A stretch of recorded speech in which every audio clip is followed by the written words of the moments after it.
नहाय खाए से महापर्व छठ की शुरुआत हो गई है। आप तस्वीरों में साफ तौर पे देख सकते हैं गंगा किनारे का ये नज़ारा है। जो व्रती हैं वो गंगा में स्नान करके अपने को शुद्ध और पवित्र बना के आज से महापर्व की तैयारी में जुट जाएंगी। नहाय खाए का अपना महत्व है, यानी गंगा स्नान करके आप अपने आप को सात्विक बनाते हैं, पवित्र बनाते हैं और उसके बाद छठ की शुरुआत करके छठ के महापर्व में आप जुट जाते हैं। आप तस्वीरों में साफ तौर पे देख सकते हैं ये पटना के गंगा घाट का नज़ारा है, जहां व्रती गंगा स्नान करके अपने को शुद्ध पवित्र करके इस पूजन विधान में आगे बढ़ रहे हैं। यानी आज नहाय खाए से इसकी शुरुआत हो गई है और इस शुरुआत के साथ पूरे बिहार में महापर्व छठ को लेके कुछ इसी तरह का नज़ारा आपको दिखने को मिलेगा।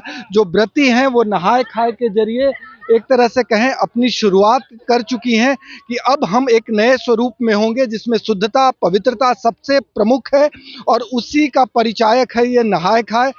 आमतौर पे व्रतियों की ये कोशिश होती है कि गंगा स्नान करके, गंगा को सबसे पवित्र नदी माना जाता है, इसलिए व्रतियों की ये कोशिश होती है कि गंगा स्नान करके इस व्रत की शुरुआत करें, ताकि जिस तरह से महापर्व में शुद्धता और पवित्रता का खासा ध्यान रखा जाता है, उसके मद्देनज़र जो तमाम एहतियात है उसको बरता जाए और नहाय खाए से इसकी शुरुआत होती है। तस्वीरें देखिए, व्रतियों के साथ साथ कुछ श्रद्धालुओं के परिजन भी हैं और ये तमाम लोग गंगा किनारे पहुंचे हैं। यानी पूरा घर एक पवित्र मोड में होता है और पूरे लोगों की यह कोशिश होती है कि शुद्धता और पवित्रता का ध्यान रखा जाए। नहाय खाए का क्या महत्व है और इसके जरिए आप लोग क्या करते हैं? छठ महापर्व है और पहला दिन हम लोग नहा खाए से ही इस व्रत की शुरुआत करते हैं।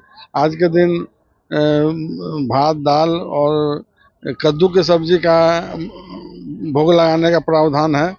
हम लोग बहुत उत्साहित हैं और बहुत धूमधाम से पर्व मना रहे हैं। नहाय खाए इनिशियल स्टेज होता है छठ महापर्व की शुद्धता और पवित्रता के परिचायक के रूप में, और इसी से छठ व्रत की शुरुआत हो जाती है। आप तस्वीरों में देख सकते हैं कि किस तरह से व्रती स्नान करने के बाद अपने को शुद्ध और पवित्र करके किनारे महापर्व की तैयारी कर रहे हैं। कुछ व्रती हैं, इनसे हम बात कर लेते हैं। आज नहाय खाए का कितना महत्व है और किस तरह से शुद्धता और पवित्रता की ओर आप लोग आगे बढ़ते हैं? बहुत बहुत ज़्यादा इसका महत्व है और इस दिन सबसे पहले नहाने के बाद खाया जाता है। चावल और दाल और लौकी की सब्जी खाई जाती है और इसका बहुत बड़ा महत्व है हिंदू धर्म के अनुसार।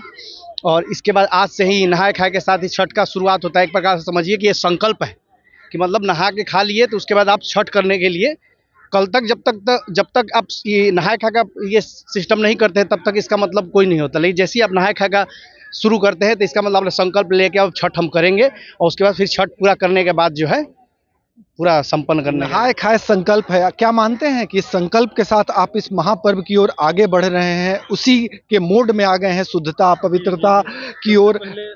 शरीर को मन को आज से शुद्ध करने के साथ ही जो है व्रत का अनुष्ठान शुरू किया जाता है। और जी, आज नहाय खाए के बाद कल खरना का शुरुआत किया जाएगा और इस तरह से जो है 4 दिन का ये महापर्व चलेगा। आज से महापर्व की शुरुआत हो गई है। गंगा किनारे जो व्रती हैं, खास करके महिलाओं की बात करें तो गंगा स्नान करने के बाद भगवान भास्कर की आराधना करती हैं और इस आराधना के जरिए एक संदेश दिया जाता है कि अब हम इस महापर्व के स्वरूप में आ गए हैं और इस महापर्व के स्वरूप में हम धीरे धीरे आगे बढ़ेंगे।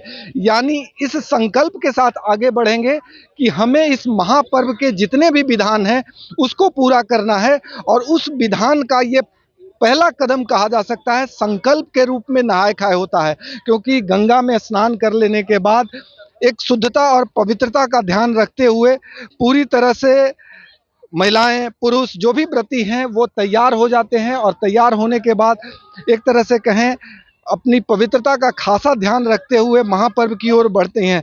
क्या तैयारी है इस बार? छठ पूजा का तैयारी है। छठ पूजा का छठ पूजा बहुत महान पर्व है, बहुत अच्छा तरीका से होता है, बहुत अच्छा शुद्ध से परिवार सब लोग रहते हैं, बढ़िया बनाते हैं, बढ़िया से नियम धर्म से पूजा पाठ होता है, बहुत नियम है। गंगा माँ का भी बहुत अच्छा है, सब सुविधा भी गंगा मैया का अच्छा मिला हुआ है। बस वही एक बार फिर से ये विहंगम दृश्य दिखा दे रहे हैं। गंगा किनारे एक तरह से कहें पटना के गंगा किनारे यानी दानापुर से लेकर पटना सिटी तक 200 घाट बनाए गए हैं और तमाम घाटों पर कमोबेश यही नज़ारा है, क्योंकि छठ एक ऐसा महापर्व है जिसमें हर वर्ग के लोग शरीक होते हैं। जाति धर्म का बंधन टूटता है और लोक आस्था के महापर्व में जो व्रती हैं वो संकल्प के साथ तो आगे बढ़ते ही हैं, जो आम लोग होते हैं उनकी भी भूमिका होती है। यानी यदि आप भगवान भास्कर के व्रत में सीधा हस्तक्षेप नहीं कर रहे हैं, सीधा व्रत नहीं रख रहे हैं, तो आप सहयोग करके भी कर सकते हैं। और लाखों लोग जो व्रत नहीं करते हैं वो वॉलेंटियर बन के मदद करते हैं। यानी जन सरोकार का ये महापर्व है और हर किसी की ये कोशिश होती है कि किसी रूप में इस महापर्व में उनकी भागीदारी हो, ताकि छठी मैया की कृपा बरसे और महासौभाग्य प्राप्त हो सके। सहयोगी कैमरामैन राकेश के साथ भारत एक्सप्रेस के लिए पटना से आशुतोष कुमार।